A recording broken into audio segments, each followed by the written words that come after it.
Hello everyone, welcome to my YouTube channel. I am Poonam Sharma. आज हम BEd first year की book learning and teaching कर रहे हैं, जिसका आज का टॉपिक है हमारा phases stages of teaching. Already मैं टीचिंग कंसेप्ट ऑफ टीचिंग करा चुकी हूँ, उसके कैरेक्टरिस्टिक्स भी करा चुकी हूँ। आप मेरी प्रीवियस वीडियो में जाके देख सकते हैं। आज का टॉपिक है फेजेस स्टेजेस ऑफ टीचिंग। ये क्वेश्चन हर बार रिपीट होता है, प्लीज़ इस क्वेश्चन को आप ज़रूर करके जाइएगा। कभी कभी ये फुल भी पूछ लेता है और कभी कभी इसकी जो 3 स्टेज है उस पर शॉर्ट नोट भी पूछ लेता है। लास्ट 2019 में यह पूछा था प्री एक्टिव फेज़ क्या होता है। ठीक है, ये मोस्ट इम्पॉर्टेंट क्वेश्चन है, आप इसको ज़रूर करें। पहला क्या आता है, जो फेजेस ऑफ टीचिंग है वो 3 होते हैं। पहला होता है प्री एक्टिव, फिर होता है सेकेंड इंटरएक्टिव फेज़ और third is post active phase. Pre active phase में क्या होता है, टीचर क्लास में जाने से पहले जो भी प्लानिंग करता है कि उसको कैसे पढ़ाना है, उसको कौन सा टॉपिक पढ़ाना है, उसके अंदर ये आता है। इंटरएक्टिव फेज़ क्या होता है, क्लासरूम के अंदर टीचर जब क्लासरूम के अंदर जाता है, अब जो उसने प्लानिंग की है उसको क्या करना है, उसको इम्प्लीमेंट करना है। उसको हम क्या बोलते हैं, interactive phase. Post active phase में क्या होता है, अब टीचर क्या कर चुका है, प्लानिंग भी कर चुका है, इम्प्लीमेंट भी कर चुका है।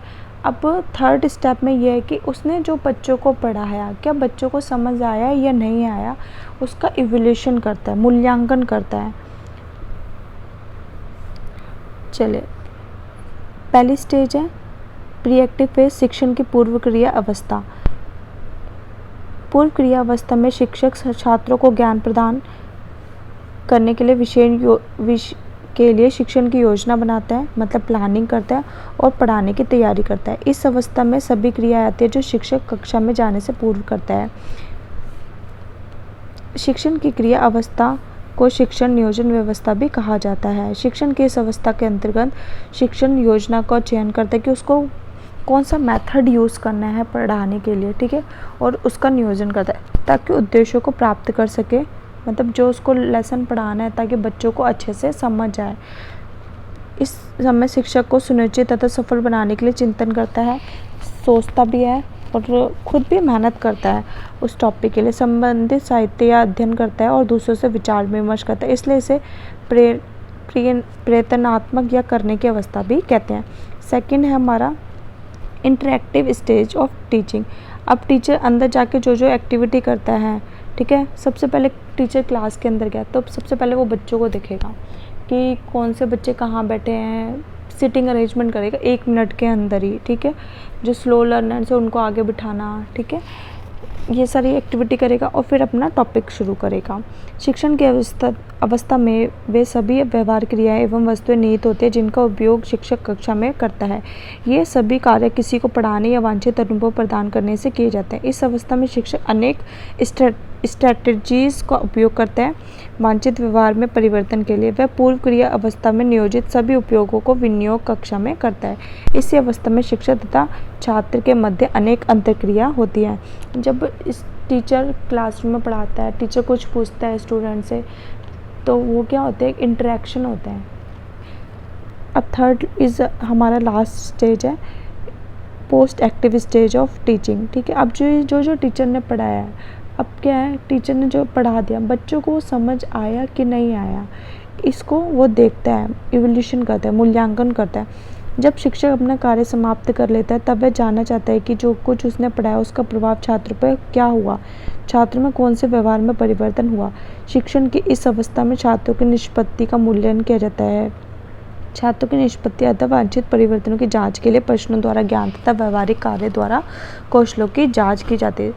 इसमें ये बहुत इम्पोर्टेंट स्टेप होता है। इसमें टीचर को भी समझ आता है कि टीचर ने जिस मेथड से पढ़ाया वो मेथड उनके लिए सही था या नहीं था, इससे बच्चों को ज़्यादा अच्छे से समझ आया कि नहीं आया, और बच्चों का भी इवैल्यूएशन हो जाता है, ठीक है।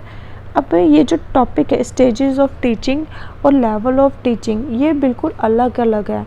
बच्चे क्या समझते हैं, लेवल, फेज, स्टेज ये एक ही है, नहीं, फेजेस और स्टेजेस एक ही है, लेकिन जो लेवल ऑफ टीचिंग है वो अलग है, ठीक है। लेवल ऑफ टीचिंग भी हम पढ़ लेते हैं।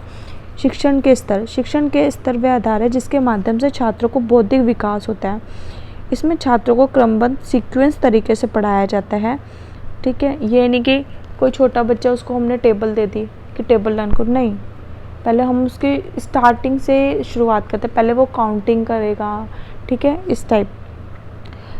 शिक्षा आधारित छात्रों को का बौद्धिक, मानसिक एवं शारीरिक तीनों पक्षों में विकास करने हेतु शिक्षण की आवश्यकता पड़ती है।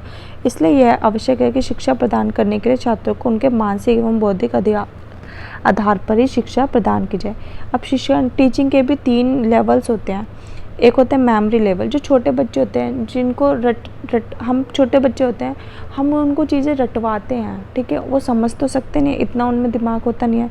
फिर जब थोड़े बड़े हो जाते हैं, अंडरस्टैंडिंग लेवल हो जाता है, 3rd 4th में आते हैं, तब बच्चे थोड़ा थोड़ा समझने लगते हैं। फिर रिफ्लेक्टिव लेवल जैसे 9th 10th में आ गए, 8th 7th में बच्चों के अंदर धीरे धीरे सोचने की क्षमता आने लगती है, लॉजिक आने लगता है। तो इस टाइप से हमने टीचिंग को 3 लेवल्स में बांटा है। मेमोरी लेवल क्या होता है? मेमोरी लेवल के आधार पर जिसमें छात्रों के मानसिक स्तर एवं स्मृति पक्ष को आधार बनाकर शिक्षा प्रदान की जाती है। यह बाल्य अवस्था या एवं शिशु अवस्था में प्रदान करवाई जाती है, क्योंकि इसमें बालक का बौद्धिक विकास अभी शुरुआती दौर में है। बौद्धिक विकास धीरे धीरे डेवलप होता है। बौद्ध स्तर में, इस स्तर में क्या होता है? मेमोरी लेवल का विकास हो चुका होता है। बौद्ध स्तरीय शिक्षण का स्तर मध्य स्तर है। इस उन छात्रों को इंक्लूड किया जाता है जिसमें बुद्धि विकासशील होती है और जिनकी स्मृति स्थिर के उद्देश्यों की प्राप्ति हो जाती है। इसमें छात्रों को रटकर याद कराने की बजाय उन्हें प्रकरण के समस्त पहलुओं की बारीकी से समझाया जाता है, जिससे उनका मस्तिष्क और प्रकरण के पहलुओं को समझकर उनके मध्य अंतरों को समझाया जाता है। बच्चों को कॉन्सेप्ट कराए जाते हैं, ठीक है। रिफ्लेक्टिव लेवल क्या होता है? ये शिक्षण के स्तर को आखिरी हिस्सा है। इसमें मुख्यतः उन छात्रों को शामिल किया जाता है जिनका स्मृति और बोध स्तर दोनों ही क्या हो चुके, विकसित हो चुके होते हैं, और चिंतन स्तर का शिक्षण छात्रों को चिंतन करने में उनकी सहायता करता है, ठीक है। मेमोरी लेवल क्या होता है? छोटे बच्चों के लिए होता है जिसमें चीज़ें रटवाई जाती हैं। अंडरस्टैंड लेवल चीज़ें समझाई जाती हैं। बच्चे रिफ्लेक्टिव लेवल में बच्चे सोचते हैं कि हाँ इसका क्या होगा, इक्वेशंस वाले क्वेश्चन होते हैं, सॉल्व करते हैं। ये डायग्राम ज़रूर आप बनाएं, पेपर देने में ये एक अच्छा इंप्रेशन देता है।